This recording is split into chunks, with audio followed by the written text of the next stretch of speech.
본문 말씀을 통해서 평안을 비나이다. 평안을 비나이다. 는 제목으로 하나님의 말씀을 증거하겠습니다. 오늘 본문의 내용은 엘리사 선자를 영접하고 그에게 먹을 것과 쉴 만한 거처를 제공해 주었던 수넴 여인에 관한 기사입니다. 엘리사가 그 가정에 들어갔을 때 그 가정에 필요한 것인지 무엇인지를 알아보고 자녀가 없습니다. 그래서 하나님의 응답을 받아 자녀가 있을 것을 알려주고 아이가 태어났습니다. 그런데 그 아이가 자라다가 오늘 본문의 내용은 갑작스럽게 죽게 되었습니다. 머리가 아프다라고 하면서 19절을 보면 그의 아버지에게 이르되 내 머리야 내 머리 하는지라. 그의 아버지가 사원에게 말하여 그의 어머니에게로 데려가라매 곧 어머니에게로 데려갔더니 낮까지 어머니의 무릎에 앉아있다가 죽은지라. 수넴 여인에게 느지막이 아들이 생겼고 당연히 그 아이로 인한 기쁨이 있었겠죠. 또 갑작스러운 죽음을 맞은 겁니다. 본인의 무릎에서 아이가 죽었습니다. 이 상황은 평안의 상황이 아니고 분명 영혼의 괴로운 상태입니다. 엘리사 선자가 이 여인의 상황을 보고 어떻게 판단했는가 하니 영혼의 괴로움보다 27절을 보게 되면 27절 말씀에서 산에 이르러 하나님의 사람에게 나아가 그 발을 아는지라. 게하시가 가까이 와서 그를 물리치고자 하매 하나님의 사람이 이르되 가만두라. 그의 영혼이 괴로워하지만은 여호와께서 내게 숨기시고 이르지 아니하셨도다 하니라. 지금 상황은 느지막이 얻은 아들이 갑작스레 죽었고 자신의 무릎에서 이 여인은 그 죽은 아이를 자기 집 선지자의 침상에 둔 채 하나님의 선자로 나아갔고 이때 엘리사는 그의 영혼에 괴로움이 있다 라고 판단한 상황이었습니다. 그럼 이 여인은 도대체 어떤 마음으로 그 자기 자신의 아들을 놔두고 평안을 구하며 하나님의 사람에게까지 나아갔을까? 우리가 오늘날 우리 영혼의 괴로움을 당하기 쉽습니다. 사람마다 각자의 그 고통과 괴로움이 있을 것인데요. 이 수넴 여인이 당했던 것도 굉장히 큰 아픔이요, 고난이요, 또 상심입니다.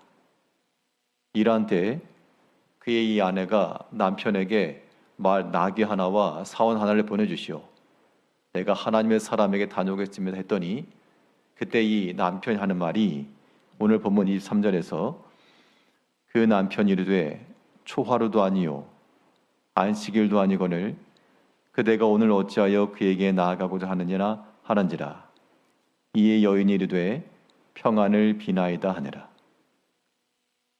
남편이 봐도 아이가 이미 죽었고 그 아내는 자기 무릎에서 아이가 죽었고 이 긴박하고 위기 순간 하나님의 사람에로 가겠다, 갈멜산으로 가겠다 하니까 어찌하여 그렇게 가느냐?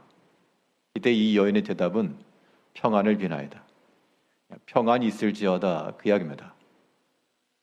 우리 성도의 심령 속에 영혼의 괴로움이 있고 궁급하고 또한 예상치 않은 그러한 위기 때를 만났을 때 우리가 어떻게 우리 마음의 평안을 지키며 나아갈 것인가?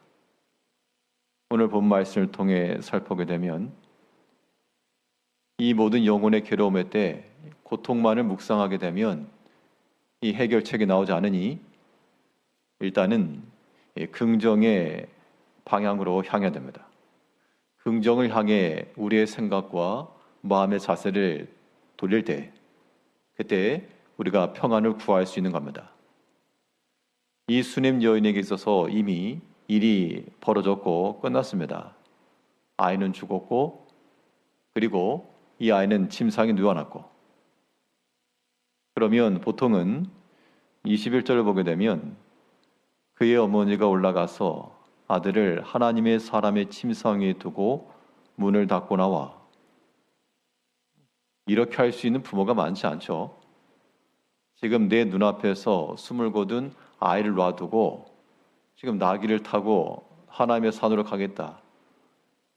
이 이야기인즉슨 이 여인은 이미 죽어버린 그 아이를 쳐다보고 방송대곡한 것이 아니라 하나님의 사람이라고 하는 그 상황 속에서 찾을 수 있는 유일한 대안, 유일한 긍정의 방향으로 지금 선회를 한 겁니다. 곤충들이 입 위를 지나갈 때면 달팽이 같은 그런 곤충들이요, 다 그 머리 이마에 더듬이 같은 게 있어가지고 먼저 그 더듬이로 이렇게 쭉 빼서 이리저리 살핍니다. 가만 관찰해 보면 그 몸 전체가 움직이기 전에 먼저 더듬이가 길게 나와서 이리저리 움직이다가 그 나아갈 방향을 보고 그쪽으로 움직이면 앞을 향했으면 앞으로 가고 뒤를 향했으면 뒤를 가는 겁니다. 우리가 우리의 마음과 우리의 상태가 어느 방향을 향하는지에 따라서 그 몸 또한 움직이기 마련일 것인데요. 우리가 낙심과 절망 속에서 그쪽으로만 우리 마음이 기울어져 버리면 죽은 아이 보면서 얼마나 탄식하겠습니까? 그런데 이 여인은 지금 그 향방을 긍정적으로 돌렸고 또한 찾을 수 있는 길을 찾기 위해서 지금 방향을 돌린 겁니다. 우리 영혼의 괴로움이 있을 때 낭만과 낙심과 또 예상치 못한 그 큰 어려움을 당하였을 때 우리 성도님께서도 마치 더듬이를 돌려내는 것처럼 긍정을 향하여 우리 마음이 일단 평안해야 되니까요. 그 남편에게 평안을 비나이다, 평안 있을지어다 얘기했던 것은 최소한 자기 심령이 평안을 유지하려고 노력했다는 겁니다.